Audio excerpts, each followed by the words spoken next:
Halo, perkenalkan nama saya Miro Tanian. Saya semester 5, Fakultas Hukum Universitas Katolik de la Salle Manado. Dan sekarang saya kontrak mata kuliah Hukum Pidana Ekonomi.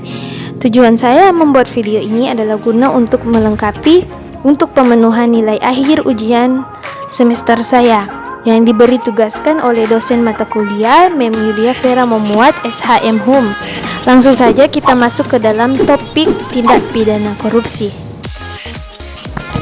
Usaha pemberantasan korupsi sebenarnya telah dilakukan baik pada masa Orde Lama, Orde Baru maupun era reformasi. Nah, jadi berbagai peraturan perundang-undangan yang berkaitan dengan usaha pemberantasan korupsi telah dibuat oleh pemerintah baik sendiri maupun bersama-sama dengan DPR. Nah, dalam konteks pembuatan peraturan perundang-undangan sebagai landasan usaha pemberantasan korupsi, MPR dapat dikatakan juga mempunyai peranan dengan jalan membuat ketetapan MPR. Berikut ini saya akan memaparkan beberapa peraturan perundang-undangan di bidang pemberantasan korupsi yang masih menyangkut pemberantasan korupsi. Di sini saya ambil ada 4 dasar peraturan perundang-undangan yang terkait dengan pemberantasan korupsi. Yang pertama, ada Undang-Undang Nomor 30 Tahun 2002 tentang Komisi Pemberantasan Korupsi.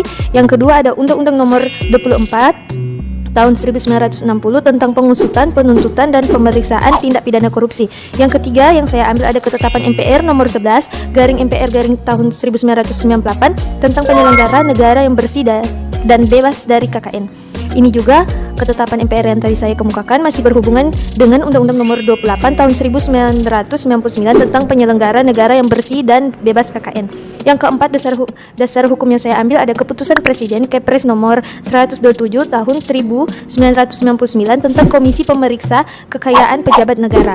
Nah, jadi tindak pidana korupsi ini kan adalah kejahatan yang luar biasa yang sering dilakukan secara terencana dan sistematis dan merupakan tindakan terhadap hak sosial dan ekonomi masyarakat secara luas dan endemik, merusak sendi-sendi ekonomi nasional, kemudian serta dia juga merendahkan martabat bangsa di forum internasional sehingga pemberantasannya itu harus dilakukan secara luar biasa.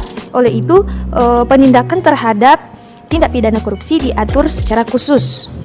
Secara luas itu tindak pidana korupsi adalah perbuatan yang buruk atau setiap penyelewengan. Namun dalam perspektif hukum, tindak pidana korupsi itu adalah tindakan pidana sebagaimana dimaksud dalam Undang-Undang Nomor 31 Tahun 1999 tentang pemberantasan tindak pidana korupsi, sebagaimana undang-undang yang tadi telah diubah dengan Undang-Undang Nomor 20 Tahun 2001 tentang perubahan atas Undang-Undang Nomor 31 Tahun 1999. Tujuan pemberantasan korupsi ini sebenarnya ketika kita cermati dari awal sampai akhir tujuan khusus yang hendak dicapai adalah bersifat umum, yaitu penegakkan keadilan hukum secara tegas bagi siapa saja yang terbukti melakukan tindak pidana korupsi. Nah, jadi tujuannya itu dalam ilmu hukum pidana, ketika kita melihat suatu perbuatan itu dapat dikategorikan suatu perbuatan tindak pidana apabila telah memenuhi unsur-unsur tindak pidana, yaitu yang pertama adanya perbuatan manusia, baik perbuatan positif atau negatif, berbuat atau tidak berbuat, atau membiarkan, sengaja atau tidak sengaja. Yang kedua adanya ancaman pidana dalam rumusan perundang-undangan sebagai syarat formal.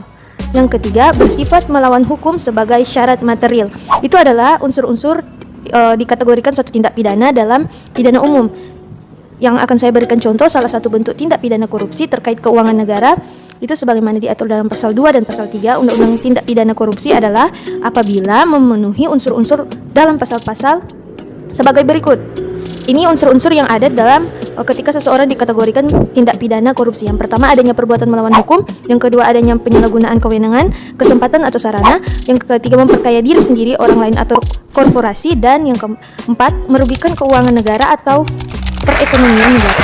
Nah, yang tadi yang saya bahas adalah seseorang yang melakukan tindak pidana dikategorikan berdasarkan unsur-unsur yang sudah saya kemukakan tadi, sehingga seseorang yang sudah dapat dikategorikan perbuatan yang merupakan suatu tindak pidana korupsi dapat ditindaklanjuti. Nah, di dalam tindak pidana korupsi yang diatur dalam Kitab Undang-Undang Hukum Pidana atau KUHP meliputi yang pertama ada delik suap, yang kedua ada delik penggelapan, yang ketiga ada delik pemerasan, yang keempat ada delik yang berkenaan dengan pemborongan atau rekanan.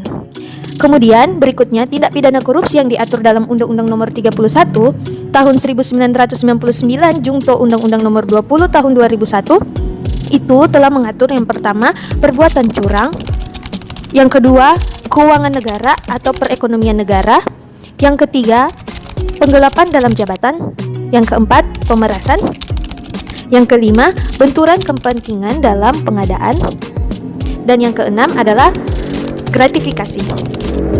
Pertanggungjawaban pidana pada perkara tindak pidana korupsi yang sudah saya sebutkan tadi dalam Undang-Undang Nomor 31 Tahun 1999 tentang pemberantasan tindak pidana korupsi, junto Undang-Undang Nomor 20 Tahun 2001 tentang perubahan atas Undang-Undang Nomor 31. Pertanggungjawaban pidana itu diatur dalam undang-undang tersebut pada perkara tindak pidana korupsi yang mengatur yang pertama, yang patut mempertanggungjawabkan yang termasuk dalam kategori adalah korporasi, adalah kumpulan orang dan atau kekayaan yang terorganisasi baik merupakan badan hukum maupun bukan badan hukum. Yang kedua yang dikategorikan sebagai subjek yang akan mempertanggungjawabkan yang termasuk adalah pegawai negeri. Yang ketiga, setiap orang atau perorangan atau termasuk korporasi.